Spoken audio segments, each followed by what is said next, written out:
ॐ शुक्लांबरं धरं विष्णु शशिवर्णं चतुर्भुजं प्रसन्नवदनं ध्यायेत् सर्वविघ्नोपशान्तयेत्।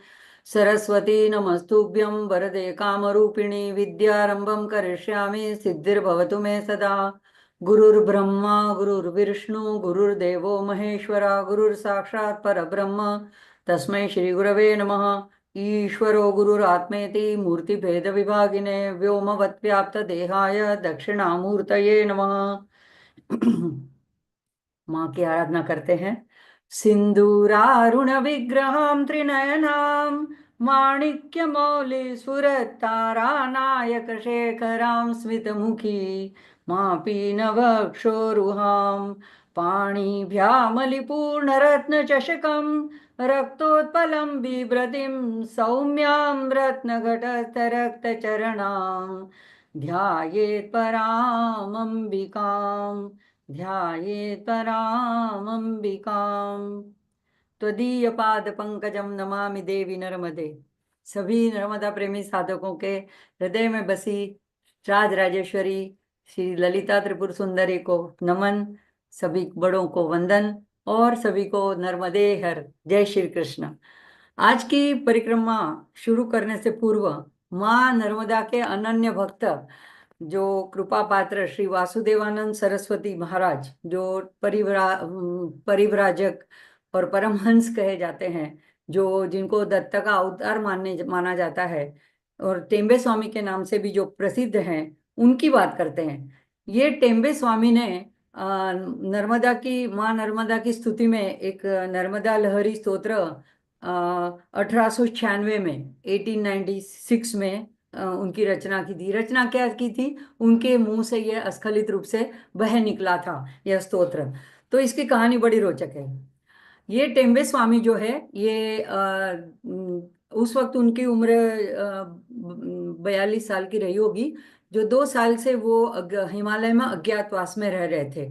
और वहां पे वो खत्म होने के बाद, अपनी साधना तपश्चर्या खत्म होने के बाद ब्रह्मावर्त में आकर के वो निवास करने लगे। ब्रह्मावर्त यानी गंगा किनारे उत्तर उत्तर भारत में। और वहां लोगों को प्रबोधन वगैरह करते थे, अपनी साधना करते थे। अब उस वक्त नर्मदा मैया को ये लगा कि ये मेरा पुत्र जो है, ये जिस तरह से गंगा के किनारे वास कर रहा है, ये आकर के मेरे तट पे निवास करे।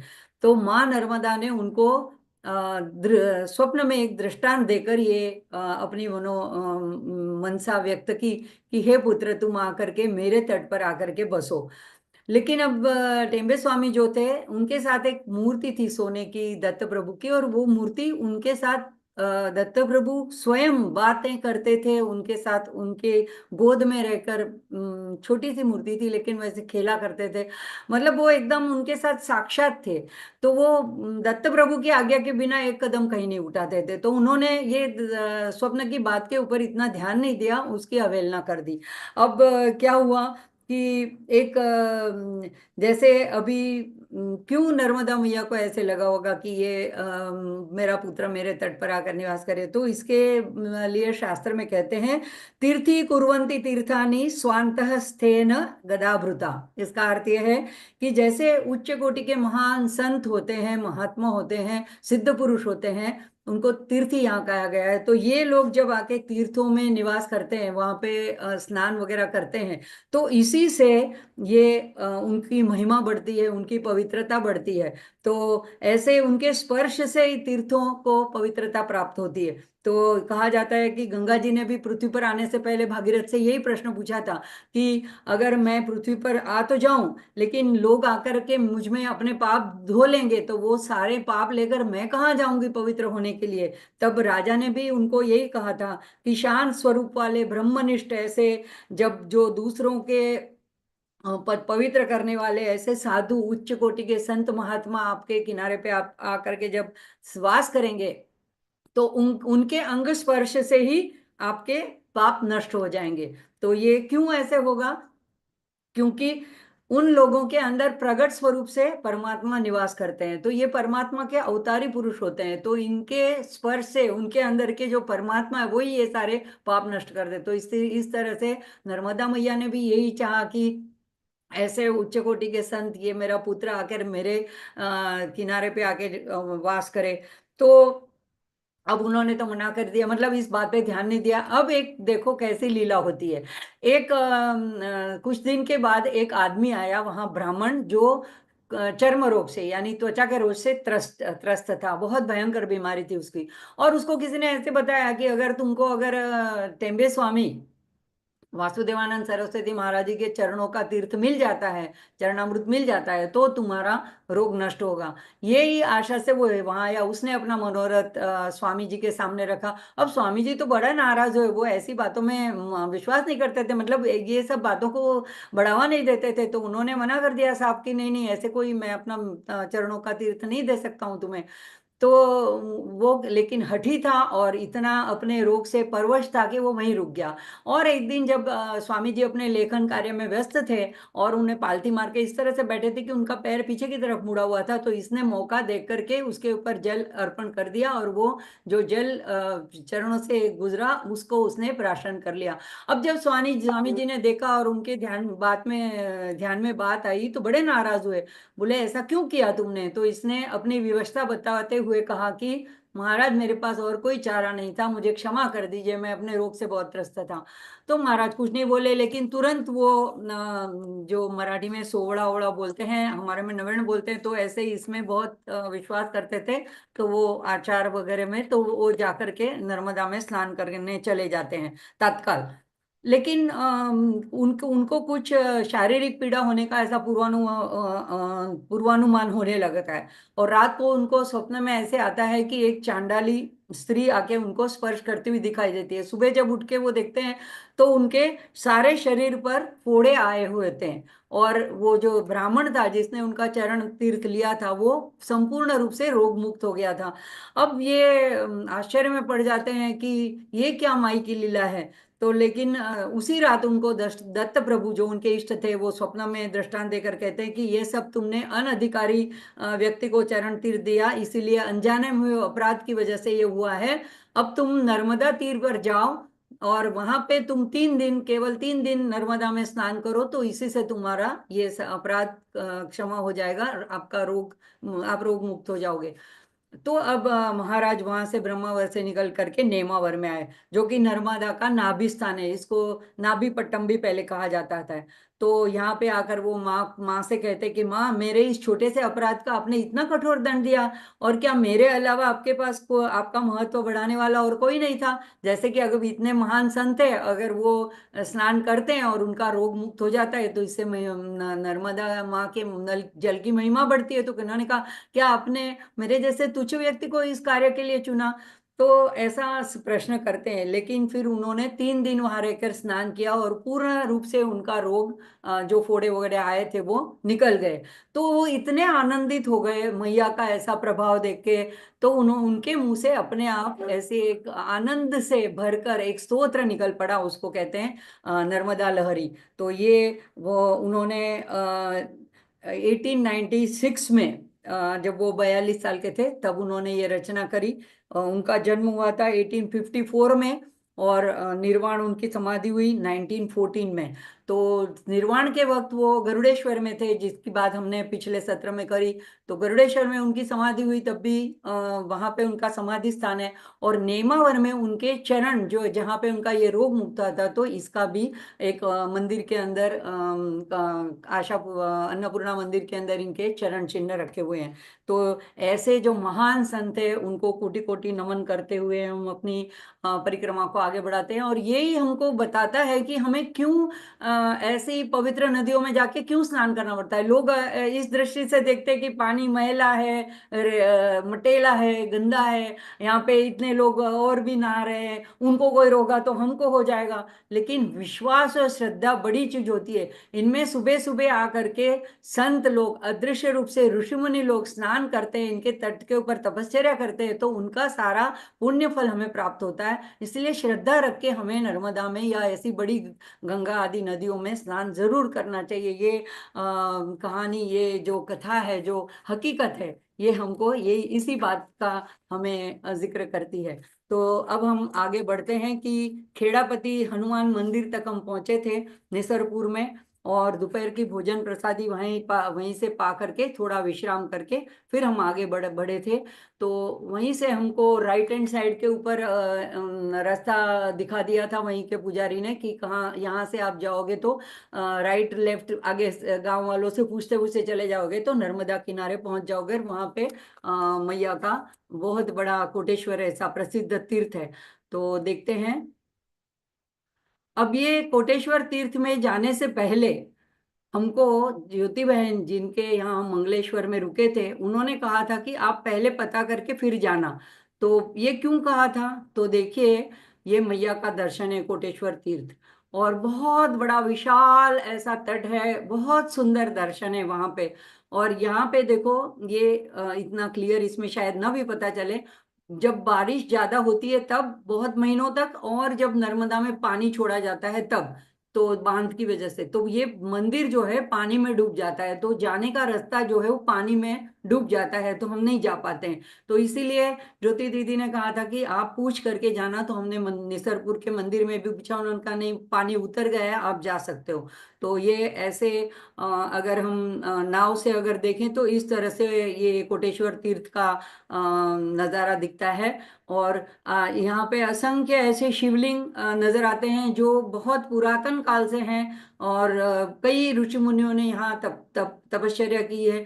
तो कोटि तीर्थ कह सकता है, कोटेश्वर यानी बहुत अनेक यहाँ पे ऐसे शिव शिव हमको शिवलिंग दिखते हैं। और ये बाहर से ऐसे दिखता है, प्राचीन कोटेश्वर महादेव का मंदिर, इसमें संवत लिखा है 1808। तो ये बाद में जीर्णोद्धार होने के बाद में ऊपर से ऐसे मंदिर बनता रहता है, और बारंबार लोग जीर्णोद्धार पुनरुद्धार करते रहते हैं। अंदर से मंदिर ऐसा दिखता है यहाँ पे, जैसे महाराष्ट्र में होती है ऐसी एक गणेश जी की मूर्ति, लेकिन विसर्जित नहीं करते, ये ऐसी एक साइड में रखी होती है। सामने देवी अन्नपूर्णा, उसके आसपास में दो देवियां उनको चमर डुलाती हैं, और बीच में कोटेश्वर महादेव। यहाँ पे हमने पूजन किया था कोटेश्वर महादेव का, पहले स्नान किया। वहाँ पे सीढ़ियाँ बनी है घाट की, घाट के ऊपर सीढ़ियों के ऊपर बैठ के कमंडलू से स्नान कर लिया था, वहाँ पे चेंज करने के लिए हॉल वगैरह है। और फिर यहाँ पे जल अभिषेक किया था। तो ये ऐसे कोटेश्वर शिवलिंग दिखता है। और ये जब शाम को श्रृंगार होता है तो इस तरह से मुखवटा पहना जाता है, उसके ऊपर ऐसे पाग बांधी जाती है।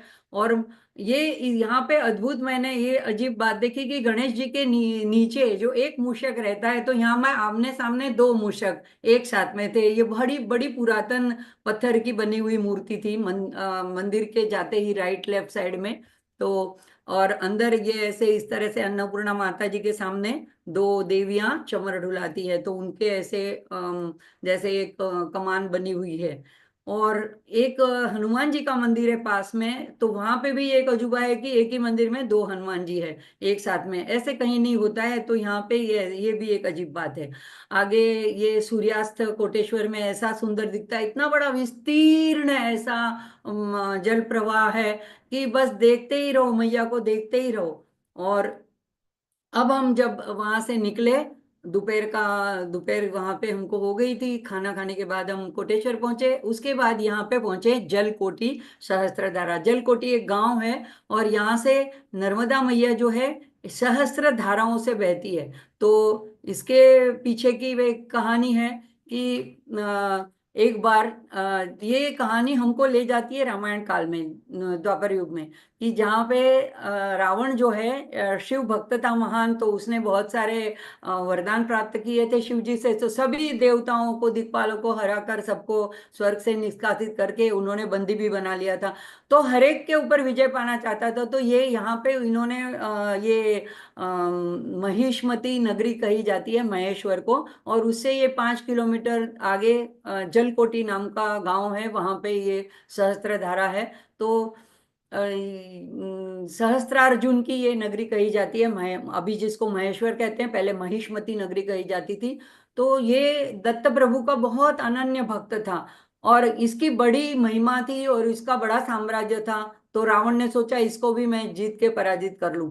तो ये अपना सैन्य लेके इसके साथ युद्ध करने के लिए आता है। लेकिन महिष्मती नगरी में जब आता है तो वहां पे राजा नहीं था, वो यहाँ पे जलकोटी पे स्नान करने आया था, और अपनी रानियों के साथ जल क्रीड़ा नर्मदा में कर रहा था। और नर्मदा के जल को खेल खेल में ही ऐसे हाथों से रोक भी लेता था। अब क्या हुआ कि रावण ने जब देखा कि नर्मदा नदी है, तो वो शिव भक्त था, तो वहां पे पूजा अर्चना करने बैठ गया। तो एक कथा तो ऐसी कि वो पूजा करने बैठ गया, और तुरंत जैसे यहाँ पे सहस्त्रार्जुन को पता चला कि ये मुझसे युद्ध करने आया है, उन्होंने अपने हाथ से सहस्त्र बाहुओं से, मतलब 1000 हाथों से नर्मदा के प्रवाह को रोक दिया। अब प्रवाह रोक देने से क्या होता है, उसका स्तर बढ़ते जाता है, बढ़ते जाता है, और जो रावण जहाँ पे पूजा कर रहा था उसकी पूजा की सामग्री उस प्रवाह में बह जाती है। तो उसको बड़ा आश्चर्य होता है, वो सैनिकों को कहता है कि जाके पता करो ये किसके कारण हो रहा है। अब उन्होंने पता किया कि ये तो सहस्त्रार्जुन वहां पे जल क्रीड़ा कर रहा है। तो रावण वहां पे युद्ध करने के लिए आता है और दोनों में भयानक युद्ध होता है, लेकिन सहस्त्रार्जुन जो है उसको परास्त कर देता है। तो ये यहाँ पे एक हम और बात याद आती है कि जब सुंदरकांड हम कई बार पारायण करते हैं, तो उसमें रावण जो कहता है कि तुमने क्या मेरी महिमा नहीं जानी, क्या तुम मुझे जानते नहीं हो, तब हनुमान जी व्यंग में क्या कहते हैं सुंदरकांड में, जानऊ मैं तुम्हारी प्रभुताई, सहज बाहु सन परी लड़ाई, समर बाल सन करी जसु पावा, सुनी कपि वचन बिहसी बिहरावा। तो ये व्यंग में कहते हैं हनुमान जी कि हाँ हाँ, मैंने सुना है कि तुमने सहस्त्रबाहु यानी सहस्त्रार्जुन के साथ भी लड़ाई की थी और बाली के साथ भी की थी, दोनों जगह वो परास्त हुआ था। तो ये जब उसको बंदी बनाया जाता है तो उनके पितामह जो पुलत्स्य ऋषि है वो आकर के उनको विनती करके छुड़ा के लेके जाते हैं।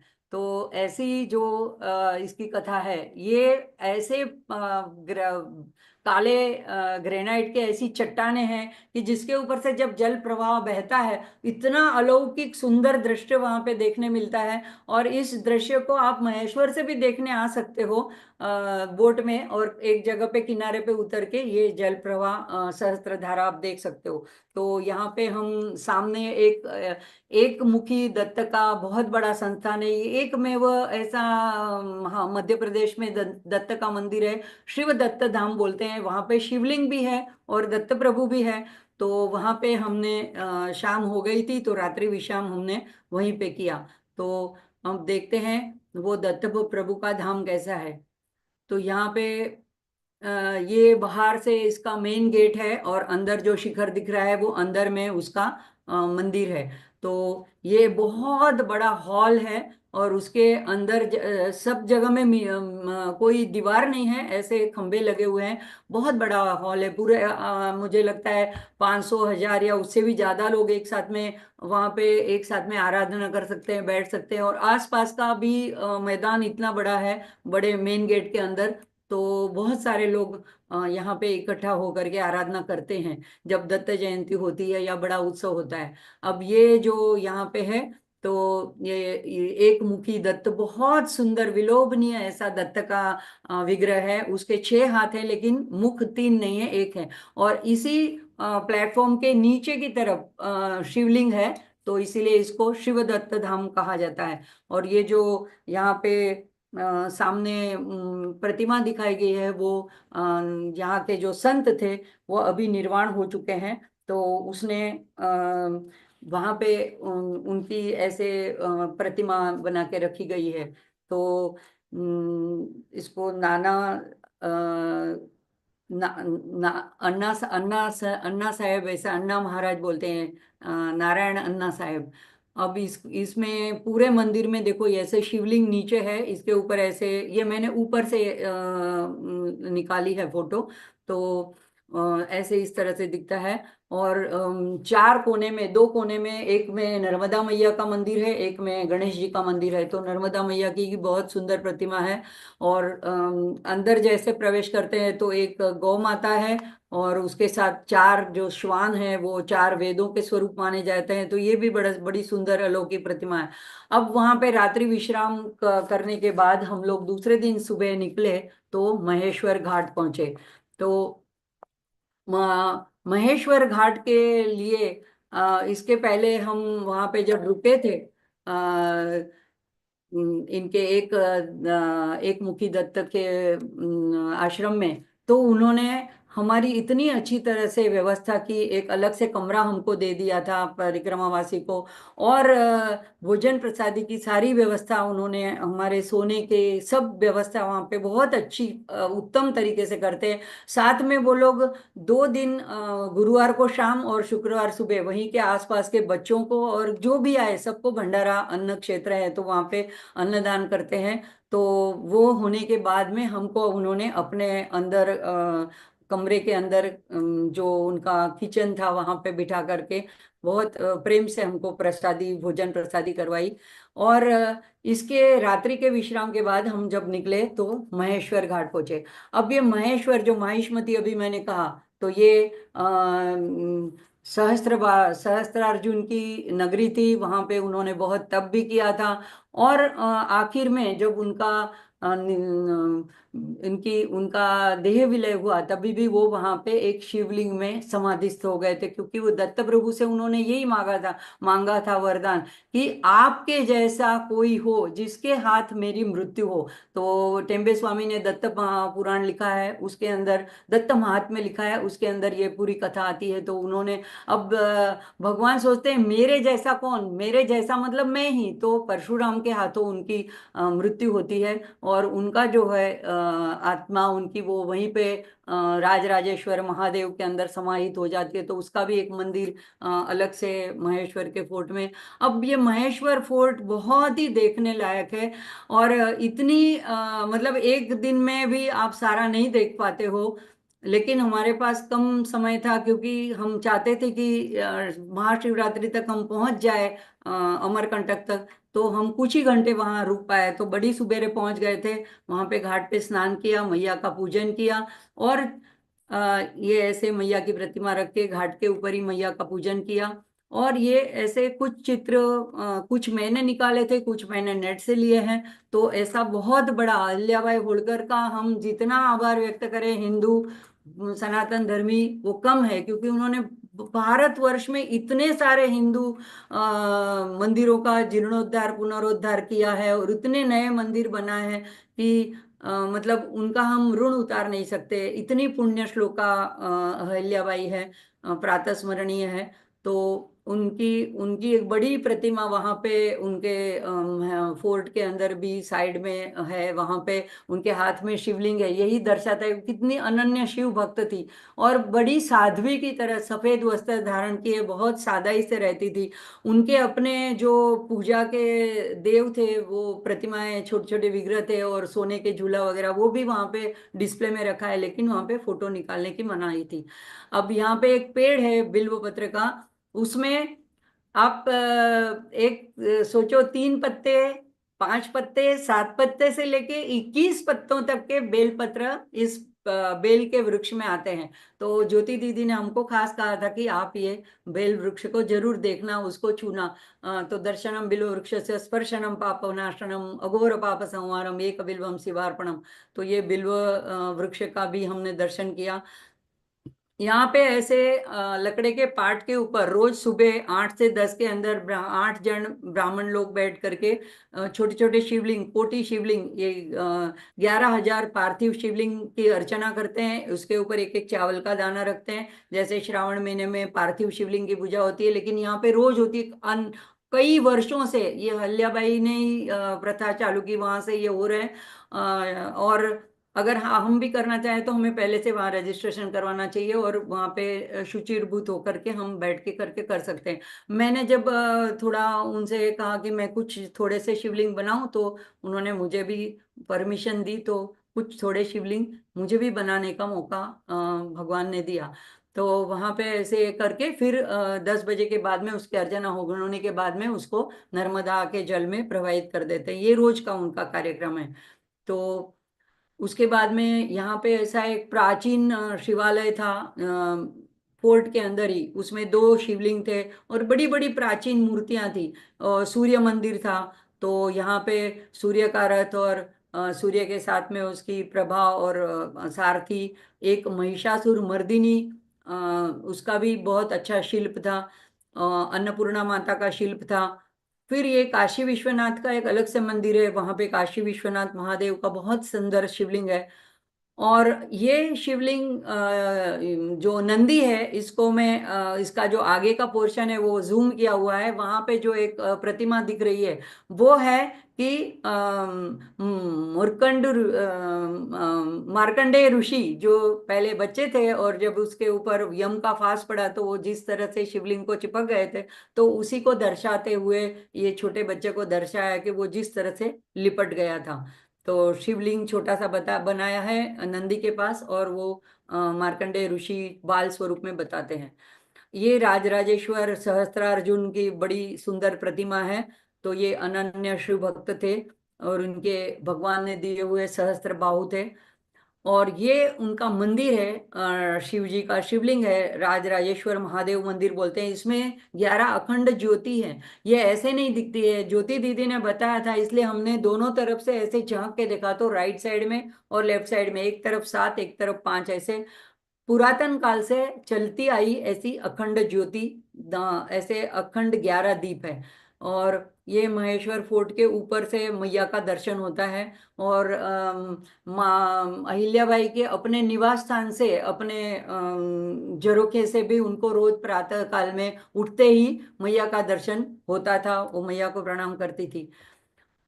ये कुछ महेश्वर फोर्ट के ही ऐसे चित्र कुछ प्राप्त हुए थे, कुछ मैंने बनाए थे। तो इसके बाद में जो है, हम हमें जाना था मंडलेश्वर। अब मंडलेश्वर जो है, ये मंडन मिश्र और आदि शंकराचार्य, जगत गुरु आदि शंकराचार्य, इन दोनों के वाद विवाद का स्थल है। लेकिन हम थोड़ा आगे निकल गए। ये बिल्कुल 8 किलोमीटर में पड़ता है, मतलब तुरंत ही आता है। जैसे महेश्वर से चलो मेन रोड पकड़ो तो तुरंत आता है।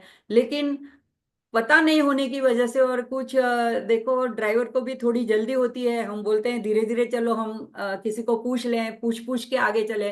तब तक वो जो जहां से हमने मुड़ना था राइट में, वो रास्ता निकल गया। और परिक्रमा में हम लौट के पीछे नहीं आ सकते। जैसे हम परिक्रमा करते हैं तो भगवान की, तो उल्टा नहीं आते हैं। तो ये हमारा छूट गया। तो मंडन मिश्र और वो थे मीमांसा के बड़े विद्वान, और कौमारिल भट्ट के शिष्य थे। लेकिन शंकराचार्य ने के साथ वाद विवाद करने के लिए, शंकराचार्य जो पूरे भारत भ्रमण में अद्वैत का प्रचार करने के लिए निकले थे, तो यहाँ पे आए थे मंडलेश्वर में। और वहां पे उन्होंने उनके साथ बैठ करके शास्त्रार्थ किया था। अब ये मंडन मिश्र का भी बहुत अधिकार था, उसके घर में जो पिंजरे में लगाया हुआ तोता था, वो भी वेदों के मंत्रोच्चार करता था। लेकिन तब शंकराचार्य ने उनके साथ शास्त्रार्थ करके उनको पराजित किया। अब मजे की बात यह है कि उसका जो अंपायर बोलते हैं, जो मध्यस्थ जो ये निर्णय करे कि कौन जीता कौन हारा, वो मंडन मिश्र की पत्नी थी, विदुषी थी वो भी। उनका नाम उभय भारती था। अब वो उनको भी कुछ काम पड़ा, तो वो ये शास्त्रार्थ बहुत दिनों तक चला। तो वो थोड़े दिनों के लिए बाहर जाने वाली थी, तो उन्होंने कहा मेरी गैर हाजिरी में कैसे पता चलेगा कि वाद विवाद चला और कौन जीत रहा है कौन हार रहा है। तो उन्होंने 2 फूल की माला करके दोनों के गले में एक एक डालने को दे दी। और जब वो वापस लौटी, तब उन्होंने देखा कि अपने पति के गले की माला जो है वो सूख रही है। तो उन्होंने इस बात से डिक्लेयर कर दिया कि ये हार रहे हैं और शंकराचार्य जी जीत रहे। तो कैसे? क्योंकि अगर जब वाद विवाद में आपका मन स्वस्थ ना हो, आप चिढ़ जाओ और गुस्सा आने लगे, तो इसका मतलब है कि आपको तर्क सूझ नहीं रहा है, आप चिढ़ रहे हो, और गुस्से की वजह से, आपकी गर्मी की वजह से आपके गले की माला सूख रही है। तो इस तरह से उन्होंने अनुमान लगा के अपने पति को हारा हुआ घोषित किया। लेकिन बाद में उन्होंने कहा कि मैं इनकी अर्धांगिनी हूं, तो अब हम विवाहित हैं, तो इन मुझे भी आप हराओगे तभी हार मानेंगे। तो उन्होंने भी शास्त्रार्थ किया, शंकराचार्य जी ने कबूल रखा। लेकिन उन्होंने सब प्रश्न करते करते आखिर में काम शास्त्र के ऊपर, वैवाहिक संबंधों के ऊपर प्रश्न किया। अब सन्यासी तो नैष्ठिक बाल ब्रह्मचारी थे, तो उन शंकराचार्य जी उस प्रश्न का जवाब दे नहीं पाए उस वक्त। तो उन्होंने कहा मुझे 6 महीने की अवधि दे दीजिए, मैं फिर आके आपका प्रश्नों का उत्तर दूंगा। तो वहां पे वो एक गुप्तेश्वर महादेव का मंदिर है, वहां पे गुप्त गुफा है, उसके अंदर योग साधना से वो वहां गए, और उन्होंने अपने शरीर को वहां पे छोड़ दिया, और पर काया प्रवेश करके एक अमरूर राजा उसी वक्त जंगल में मृत हुआ था सर्पदंश से, उसके शरीर में प्रवेश करके उसकी जगह पे उसके राज्य में जा करके उसकी पत्नी से उन्होंने ये सारे प्रश्नों के जवाब जाने, और 6 महीने के बाद आकर के उन्होंने ये उभय भारती से शास्त्रार्थ करके उनको पराजित किया। तो ये सारा हमारा देखना रह गया था। लेकिन अगर आप जा रहे हो तो आप 8 किलोमीटर पे ही है, तो जरूर वहाँ पे ये ये मंडलेश्वर का घाट भी बहुत सुंदर है। ये मंडलेश्वर का घाट है, और ये गुप्तेश्वर महादेव का मंदिर है। इसके ही साइड में से सीढ़ियां हैं, वहां पे अंदर गुफा है, तो ये गुफा के अंदर गुप्तेश्वर महादेव है। तो ये भी मंडलेश्वर में देखने जैसी जगह है। आगे फिर हम जब गए तो दारुकेश्वर महादेव का मंदिर आया, इसको धारेश्वर भी बोलते हैं। तो इसमें ऐसे बाहर का गेट था, सामने का फ्रंट व्यू था, ये अंदर से ऐसा बड़ा मंदिर है। और सामने से प्रवेश द्वार के अंदर जाओ तो सामने शिवलिंग है, और सायंकाल में ऐसे उनका श्रृंगार होता है। अब यहाँ पे अजीब बात क्या है कि जैसे शिवालय में क्या होता है, दोनों साइड में जो गोख बने हुए होते हैं उसमें एक तरफ गणेश जी या हनुमान जी होते हैं, या गणेश जी और कार्तिक जी, और सामने की तरफ अन्नपूर्णा माता होती है। लेकिन यहाँ पे शिवलिंग के बिल्कुल पीछे जैसे ही आप अंदर एंटर होते हो तो गणपति, अर्धनारीश्वर, शिव अर्धनारीश्वर स्वरूप, और यहाँ पे कार्तिकेय, इस तरह से तीन प्रतिमाएं बनाई है। तो इसमें बहुत क्लियर तो नहीं दिख रहा है। बीच में जो है अर्धनारीश्वर ऐसा शिव जी का स्वरूप है, ऊपर अन्नपूर्णा माता का मंदिर है। तो अब इसमें इसकी भी बड़ी रोचक कहानी है कि एक मातली नाम का इंद्र का सारथी था। वो जब स्वर्गलोक में अप्सराओं का ऐसा गंधर्व का गान चल रहा था देवलोक में, तब उस वहां पे एक पार्वती जी की सखी भी थी, जय करके, जया करके। उनको देख करके उसको काम दृष्टि से देखने लगा, वो अपने आप को रोक नहीं पाया। और जब पार्वती जी को ये पता चला तो उन्होंने उनको श्राप दे दिया, उस सारथी को, मातली को, कि तुम पृथ्वी लोक पर जाओ, दैत्य बन जाओ, और वहां पे ही तुम पड़े रहो। तो अब ये बहुत घबरा गया, माँ तो गुस्से होके चली गई। उन्होंने देवराज इंद्र से क्षमा प्रार्थना की, बोले कि कुछ उपाय बताइए। तब उन्होंने कहा कि तुम्हें जाना तो जरूर पड़ेगा, श्राप है, तो मृत्यु लोक में जा करके तुम नर्मदा की परिक्रमा करो, और नर्मदा के तट पर उचित स्थान लगे वहां पे तप करो, शिव जी को प्रसन्न करो, तभी तुम श्राप मुक्त हो पाओगे। तो यह मातली जो था वो देवत नाम के ब्राह्मण के घर जन्म लिया। वहां पे उन्होंने उसका नाम दारुक रखा। और वो जब 14 साल के हुए तब वो, उनको तो अपना पूर्व जन्म का इतिहास पूरा ज्ञात था, तो वो घर छोड़ के चले गए। पूरी नर्मदा की परिक्रमा करी, संपूर्ण परिक्रमा करके इस दारुकेश्वर स्थान पर पे आकर के उन्होंने शिव जी की घोर तपस्या की। तो शिव जी प्रसन्न हो गए, बोले क्या चाहते हो बोलो। तब उन्होंने कहा कि मुझे आप यहाँ अगर सचमुच पहले प्रसन्न हुए तो मुझे वचन दीजिए, जो मैं मांगू वो आप दोगे। वचनबद्ध हो गए शिव जी। तो फिर कहा कि आप अर्धनारीश्वर के रूप में यहाँ पे सदा के लिए स्थापित हो जाओ। क्यों? क्योंकि मुझे अगर एक स्त्री को देख के काम वासना आई थी मन में, लेकिन जब मैं आपके इस विग्रह को देखूं अर्धनारीश्वर, तो वो मेरी सारी वासनाएं निकल जाएं। इसीलिए आप इस स्वरूप में आकर के यहाँ पे स्थापित हो। तो वचनबद्ध थे, इसलिए शिव जी वहां पे उस अर्धनारीश्वर रूप में वहीं पे स्थापित हो गए। तो उसकी फिर उसने, उस विग्रह की, सुंदर विग्रह की उसने बहुत दिनों तक, बहुत दीर्घ काल तक तपस्या करी। फिर शिव जी तब प्रसन्न हुए, बोले अब क्या चाहते हो। तो उन्होंने कहा कि आप यहाँ पे एक शिवलिंग में जिसकी मैंने पूजा की है, उसमें दारुक, मेरा नाम आपके साथ जुड़ जाए, दारुकेश्वर महादेव के रूप में आप यहीं पे सदा के लिए निवास करो। तो भगवान ने वो भी कबूल किया। तो वो शिवलिंग का नाम पड़ा दारुकेश्वर स्वयंभू शिवलिंग, जो उस मातुली ने वहां पे स्थापित किया था। तो गंधर्व ने मतलब स्थापित किया था। तो इसके बाद क्या हुआ कि वहां पे कुछ काल के बाद, जैसे मैंने कहा कि ये दोनों तट पे ऋषि मुनि गंधर्व तपस्वी सब परिक्रमा करते रहते हैं और सब तप करते रहते हैं। तो चार जो सनत कुमार है, सनक सनंदन, सनातन और सनत कुमार, ये चारों वहां पे घूमते घूमते आ गए। अब वो परीक्षा करने के लिए आए कि दारूक जो है इसकी शिव भक्ति पूरी है या नहीं, ये एक देखना चाहते थे। तो उन्होंने क्या, वहां पे थोड़ी देर रुके। अब दारुक ने उनको उनसे आग्रह किया कि आज के दिन आप परिभ्रमण कर रहे हो, लेकिन आज के दिन यहाँ मेरी भी सेवा स्वीकार करो और रुक जाओ। तो उन्होंने कहा कि हम रुक नहीं सकते, क्योंकि हमारे जो है वो चार नियम है, चारों के अलग अलग नियम है। तो क्या क्या नियम है? तो एक ने बताया कि मेरा नियम ये है, पहले ने बताया कि मैं हमेशा गंगा नदी में ही स्नान करता हूँ, तो यहाँ तो नर्मदा नदी है, इसलिए मैं रुक नहीं सकता। और वो लोग तो मतलब वायु से भी विचरण कर सकते थे, ब्रह्मलोक में विष्णु लोक में भी जा सकते थे। तो उन्होंने कहा कि मैं यहाँ रुक नहीं सकता, यहाँ पे नर्मदा नदी है।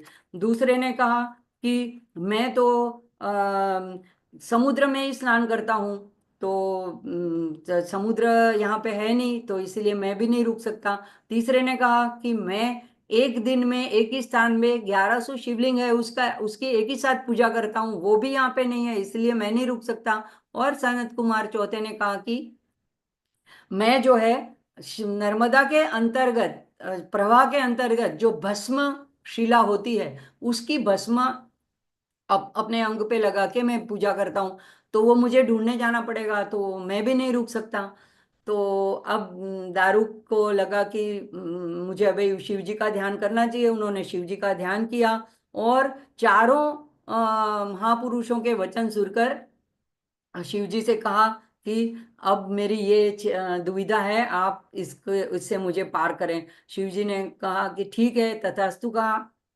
अब उन्होंने कहा कि चार लोगों का आप चिंता ना करें, मैं आपका नियम भंग नहीं होने दूंगा। तो पहले जो प्रथम जो थे, तो उसके दारुकेश्वर के, हाँ, ठीक पूर्व दिशा के मध्य में, जल के मध्य में शिवलिंग, एक शिवलिंग उपस्थित हुआ। उसको कहते हैं गंगा खेड़ी गांव, और वहां पे गंगेश्वर महादेव कहा जाता है। वहां पे नर्मदा जी ने वो शिवलिंग का परिक्रमा करने की सोची, और प्रवाह उल्टी दिशा में बहने लगा। तो हम सब जानते हैं कि जो नर्मदा है ये एक ही नदी है जो पूर्व से पश्चिम की तरफ बहती है। बाकी गंगा वगैरह सब बाकी की नदियां दूस अरबी समुद्र में जाती है, तो वो पश्चिम से पूर्व की तरफ जाती है। तो यहाँ पे जब पूर्व की तरफ प्रवाह माँ का हुआ, तो वो गंगा स्वरूप हो गया, तो गंगा अवतीर्ण हो गई। तो ये नाव में बैठ के हम देखने जा सकते हैं, लेकिन हम परिक्रमा में होते हैं। हमने पूछा भी तो उन्होंने कहा नहीं, परिक्रमा में है तो आप नहीं जा सकते, क्योंकि आप लांग नहीं सकते। फिर हम दूसरे की इच्छा थी समुद्र स्नान की। तो वहां पे गंगेश्वर के ईशान कोण में 2 किलोमीटर में नर्मदा का प्रवाह है, वो लवण युक्त हो गया, मतलब खारा समुद्र के जैसा हो गया। तो वो उनकी भी वो इच्छा पूर्ण हुई कि आप वहां पे स्नान कर सकते हो। तो ये आज के जमाने में ये सारी चीजें मौजूद है वहां पे। और तीसरे संत ने जो इच्छा की थी कि मेरे को एक साथ में 1100 शिवलिंग एक चट्टान पे होनी चाहिए, तो शिव जी एक चट्टान पे 1100 लिंग के रूप में प्रकट हुए। तो वो चोपड़ा घाट कहा जाता है, वो वहां पे 1 किलोमीटर दूर दारुकेश्वर से पश्चिम दिशा में नर्मदा के उत्तरी तट पे मौजूद है। और चौथे सनत कुमार ने कहा था कि मुझे भस्म की शिला चाहिए, तो वो भी आज वहां पे मौजूद है। नैऋत्य कोण में 500 फीट के दूरी पर नर्मदा के जल के अंतर्गत, तो वहां से भस्म निकलती है, वो उसको लोग भस्म के रूप में लगाते हैं, अपने माथे पे चलाते हैं, घर पे भी वो शिला के उसमें से टुकड़े लेकर के घर ले जाते हैं। तो इसलिए दारुक ने जिस इच्छा से भगवान के शिव जी का स्वरूप का ध्यान किया और उसकी आराधना की, तो वो अर्धनारीश्वर स्वरूप का भी वहां पे विग्रह है। और ये जो चारों स्थान देखने लायक है, वो भी आज के समय में वहां पे मौजूद है।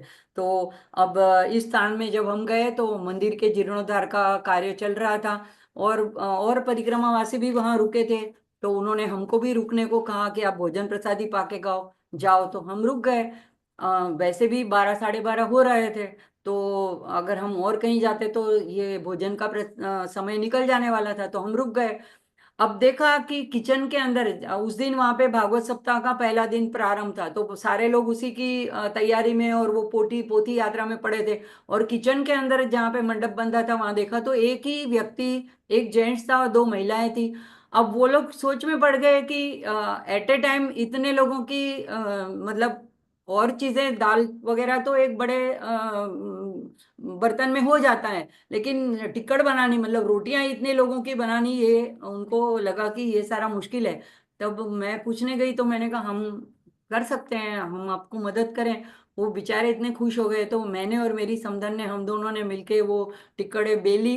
वो उन्होंने बड़ी वाली, वो जो कैटरर्स वाले के पास होती है ऐसी बड़ी चूल्हे पे वो बहुत सारे डोसे एक साथ निकलते हैं, ऐसी वाली बड़ी वो रखी तवा, और एक साथ में बहुत सारे 8-10 टिक्कट एक दो लेडीज सेकने बैठ गई। इस तरह से वहां पे आनंद आया हमको भी कि हम कुछ मदद कर पाए, सेवा कर पाए, भगवान ने हमें ये मौका दिया।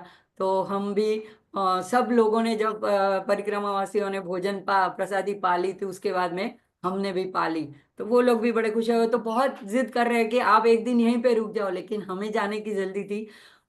इस जगह में दारुकेश्वर में भी परिक्रमावासियों की रहने की अच्छी खाने की भोजन प्रसादी, सभी आश्रमों में सभी मंदिरों में, मतलब कहीं ये तो कोई कहेगा ही नहीं कि तुम यहाँ से चले जाओ, और रोक लेंगे, बोलेंगे एक दिन और रुक जाओ। लेकिन हमको जल्दी होती है, तो हमें फिर आगे का प्रवास करना होता है, तो हम निकल पड़ते हैं आगे। फिर देखते हैं उससे आगे हम कहाँ जाते हैं।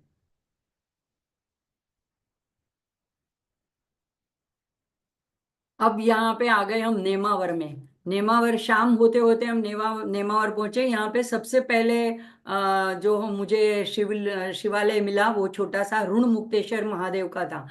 अब नेमावर में क्या था कि हमको ज्योतिबेन ने एक जो आश्रम कहा था, उस आश्रम को, ब्रह्मानंद के आश्रम को पूछते पूछते हम गए, गाड़ी पार्क की और वहां पे आसन लगाया।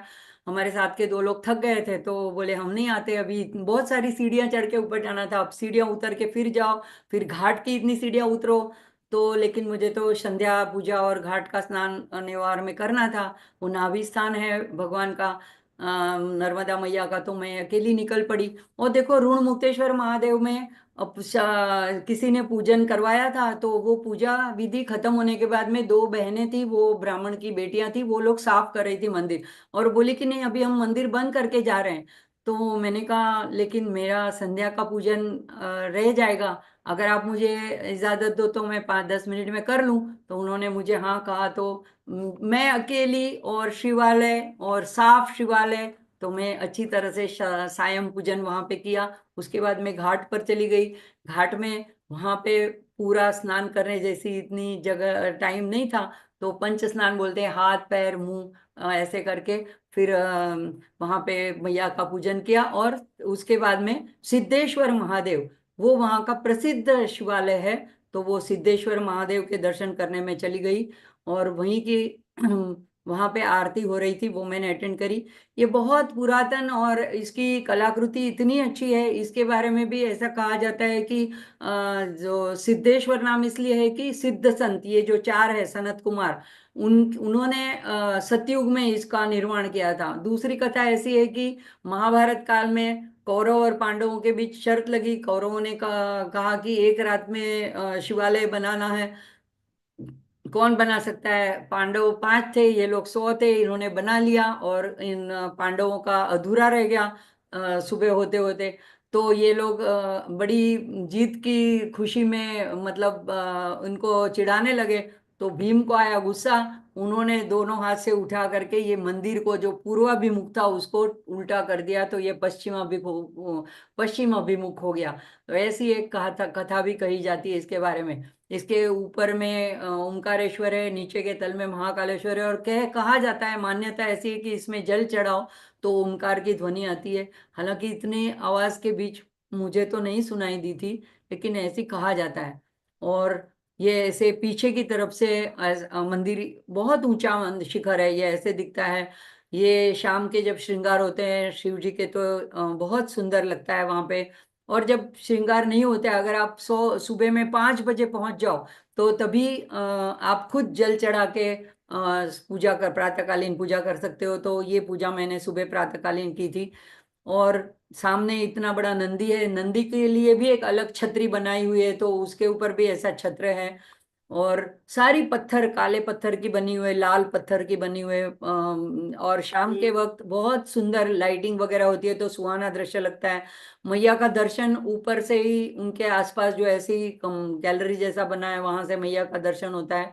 और मैया का पूजन भी मैंने वहां पे घाट के ऊपर किया।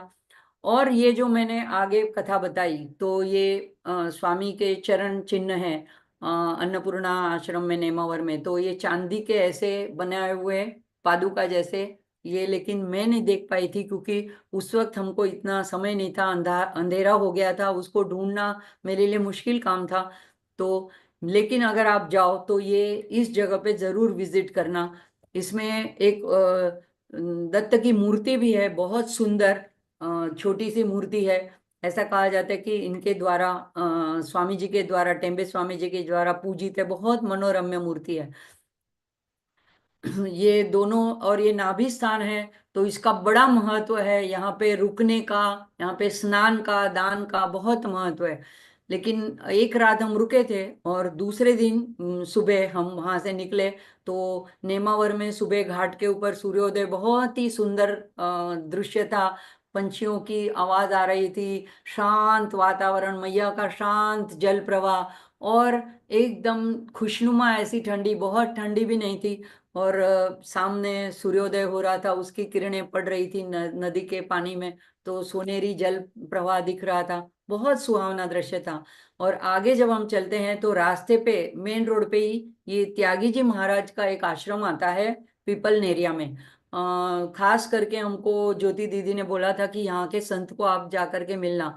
हम गए, लेकिन कुछ समय पहले ही उनका देह विलय हो गया था, ब्रह्मलीन हो गए थे, तो हम उनको नहीं मिल पाए। वहां पे पंचमुखी हनुमान का मंदिर है। ऐसी पंचमुखी हनुमान की प्रतिमा मैंने नहीं देखी। ज्यादातर सिंदूर से बनी हुई होती है, यहाँ पे स्पष्ट रूप से एक एक मुख अलग अलग दिख रहे थे। बड़ी लुभावनी और सुंदर पंचमुखी हनुमान की मूर्ति थी। यहाँ के महाराज जी ने भी हमें बहुत आग्रह किया कि आप रुक जाओ, खाना वगैरह, भोजन प्रसादी लेकर के जाओ। लेकिन अभी बहुत समय था, हम सुबह ही अभी निकले थे, तो हमने मना किया। हर जगह में जो लोगों का ये प्यार देखने मिलता है, और परिक्रमा वासियों के लिए ये लोग जान लुटा देते हैं, वो देख के हमें बड़ा अचरज होता है। और हमको भी ऐसा लगता है कि हमने भी दूसरों को इस तरह से सेवा करनी चाहिए। तो ये एक बड़ा हमारे में बदल आता है, हमारे स्वभाव में परिवर्तन आता है। हमारा स्वार्थी स्वभाव कहीं छूटता जा रहा है, और हमारा भी थोड़ा हृदय विशाल होता जाता है कि ये लोग हमको कभी जीवन में मिलने वाले नहीं है, फिर भी इतना प्यार करते हैं, इनको हमारे से कुछ लेना देना नहीं है, फिर भी ये हमसे इतना आग्रह कर रहे हैं। तो ये सारा हमारे मन के ऊपर कहीं ना कहीं जरूर कुछ ना कुछ छाप अपनी छोड़ देता है, और हमारे में बदलाव आता है। तो ये मैया की परिक्रमा से हम अंतर्मुख होते जाते हैं, अपने स्वभाव को देखते जाते हैं, उसका परीक्षण करते जाते हैं, और उसमें कुछ ना कुछ बदलाव करने की हमारे में वो उत्कंठा आती है। इसके आगे जब हम गए, तो पहले जब हमने बात संतों की करी, तो दादाजी धुने वाले, उनका कई जगह में आश्रम है। तो यहाँ पे छिपानेर जगह में उनका आश्रम है, रहने की भी व्यवस्था है। और ये दादाजी धुने वाले का ऐसा फोटो है जो शिव के अवतार माने जाते थे। और ये उनके आश्रम में से मैया जी का ऐसा दर्शन होता है, दादाजी दरबार के आश्रम से। यहाँ पे एक आगे देखो धुनी है, वो धुनी में हमें जो कुछ अर्पण करना है, कोई ऐसी पेटी वगैरह, दान पेटी वगैरह ज्यादा मैंने नहीं देखी। आपको जो मन्नत है या जो इच्छा है, अगर आपको कुछ संकल्प है, तो आपने वो मन में रख के दादाजी को प्रार्थना करके इस धुनी में नारियल अर्पण करना है, या तो तिल वगैरह जो हवन में जो द्रव्य अर्पण कर सकते हैं वो द्रव्य हमें अर्पण करने, लेकिन ज्यादातर से नारियल अर्पण करते हैं। तो वहां पे मैंने किसी से, जो वहां पे लोग थे, मैं देखा एक आदमी के पास बहुत बड़े बड़े 5 नारियल थे। और मैंने उनसे पूछा ये नारियल कहाँ से मिलेंगे, मैं भी अर्पण करना चाहती हूँ। बोले नीचे जाके देखो, वहां पे ये थोड़ी ऊंचाई पे सीढ़ियाँ चढ़ के ये आश्रम है। तो बोले दूसरी तरफ से आप सीढ़ियाँ उतर के देखो, वहां पे दुकान है। वहां पे मैं गई तो इतने छोटे छोटे नारियल थे। तो फिर भी अब कुछ आचारा नहीं था, तो मैंने वैसे ही नारियल खरीद लिया। फिर मैंने उस आदमी से बोला कि ये क्या बात हुई, आपके पास बड़े बड़े हैं और मेरे को इतने छोटे नारियल मिले। वो हंसने लगा, कहने लगा ये तो हम खंडवा से लाते हैं, यहाँ तो ये लोग ऐसे ही छोटे ही रखते हैं। तो मैं जब अर्पण करी थी, मैंने तो दादाजी से कहा, देखो मेरी इच्छा ऐसा नहीं थी कि मैं इतना छोटा नारियल आपको अर्पण करूं, लेकिन मेरी मजबूरी है, यहाँ पे यही मिल रहा है और इन लोगों के पास इतने बड़े बड़े नारियल है, मेरे पास नहीं है इतना बड़ा नारियल, मेरा ये छोटा सा ही आप स्वीकार कर लीजिए। फिर जब मैंने उनसे पता करा तब मुझे पता चला कि वहां पे आसपास नहीं मिलता, ये लोग खंडवा से आए थे तो वहां से अपने साथ कार में लेकर के आए थे। तो अब जब ये बातें मैंने उनसे करी तो उन आदमी को इतना अच्छा लगा, तो वहां पे उन्होंने, वैसे कोई लोग आते थे और दर्शन करके हाथ जोड़ के निकल भी जाते थे, लेकिन मैंने जब इनसे ऐसी थोड़ी सी बातें करी तो उन्होंने मेरा भाव देखकर बोला रुकिए, और अंदर से किसी को कहा कि इनको टिक्कड़ की प्रसादी दो। तो दादाजी दरबार में हमेशा रोटी, जिसको टिक्कड़ मोटी बोलते हैं, उसकी प्रसादी, अगर वो प्रसादी मिलना मतलब बहुत बड़ा भाग्य की बात है। अब इसका पता कैसे चला, जब वहां से जब हम लोग थोड़ा आगे चले और रास्ते में एक जगह में एक दुकान के ऊपर पूछने के लिए रुके कि अब आगे का हमें कहाँ से मुड़ना है, राइट जाना है, लेफ्ट जाना है। तो वो पेंट की दुकान थी। तो ऐसा नहीं लगा था कि कोई मतलब संत की या मतलब कोई ऐसी जगह होगी, लेकिन फिर उस आदमी ने हम लोगों को देखा कि हम परिक्रमावासी है तो अंदर बुला लिया और बोले बैठिए, मैं चाय मंगाता हूँ। तो हम सिर्फ पूछने के लिए रास्ता रुके थे कि आगे से कहाँ मुड़ना है।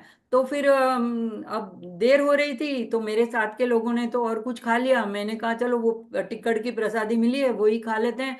तो मेरे हाथ में थी, मैंने उस दुकानदार से कहा कि ये दादाजी के यहाँ से मिली हुई टिक्कड़ है। वो इतना अभिभूत होगा, बोला मुझे भी एक टुकड़ा दे दीजिए।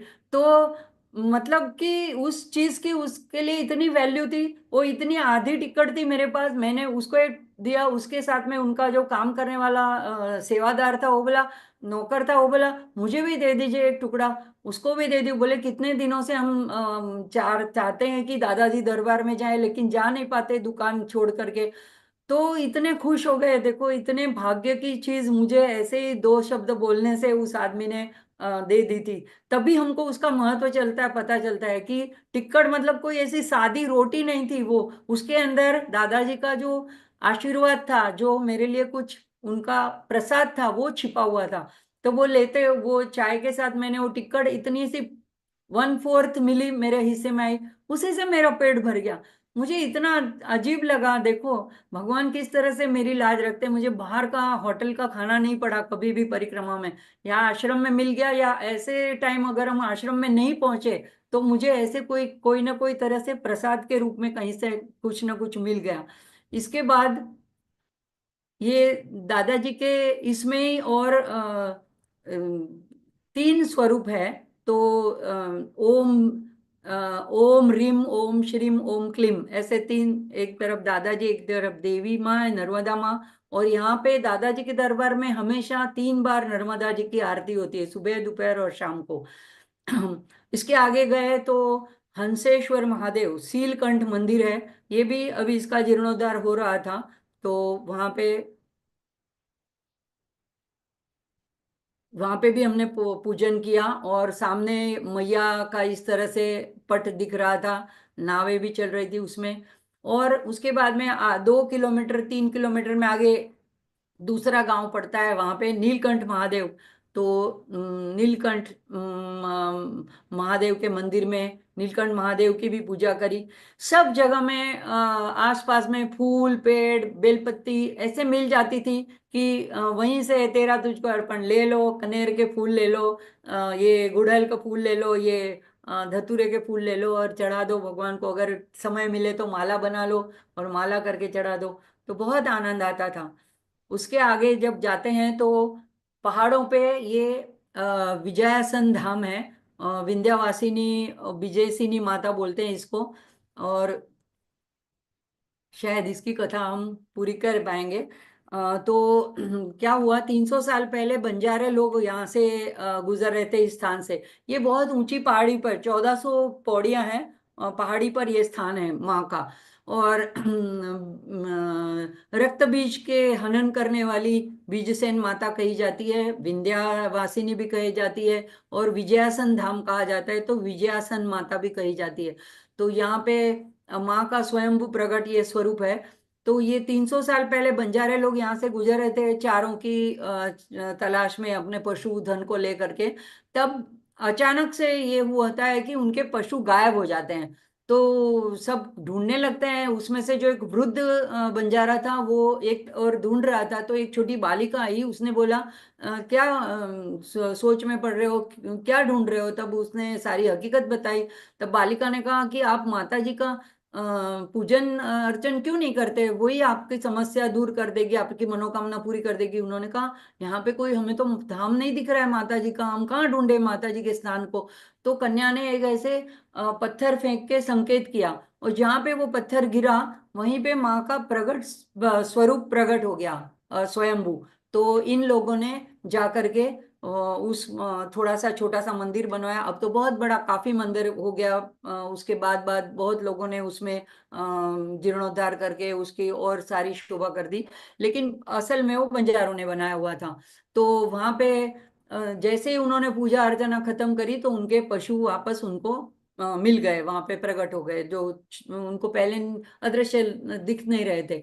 तो इस तरह से फिर धीरे धीरे बातें फैलने लगी, सबकी मनोकामना पूरी होने लगी। तो नीचे से, पहाड़ी के नीचे से ग्रामीण लोग ऊपर चढ़ के आने लगे। अब तो वहां पे उड़न खटोला भी हो गया है, और पहाड़ी के ऊपर जाने का रोड मार्ग भी है, तो आप कार से जाओ तो सीधा ऊपर तक जा सकते हो।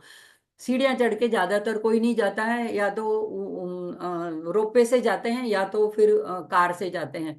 तो ये बहुत जागृत मंदिर है। यहाँ पे भी सारी व्यवस्था थी नीचे परिक्रमा वासियों के लिए। ऐसे पूरा मंदिर बाहर से दिखता है, बहुत विशाल मंदिर है।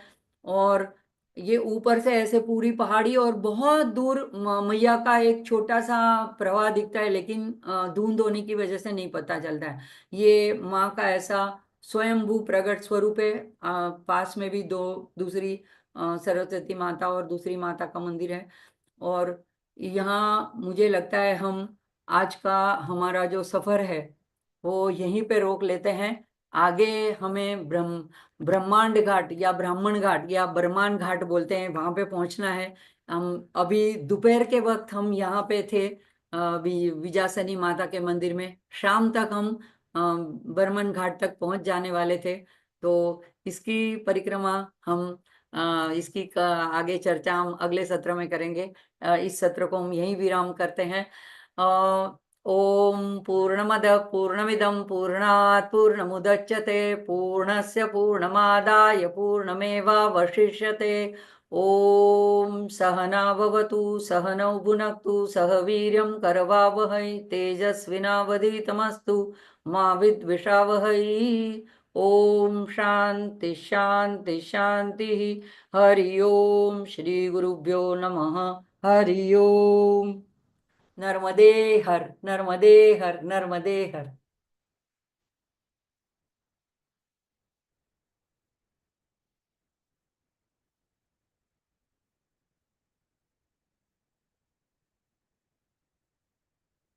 एक साथ में शिव जी का जयकारा बुलाएंगे सब लोग।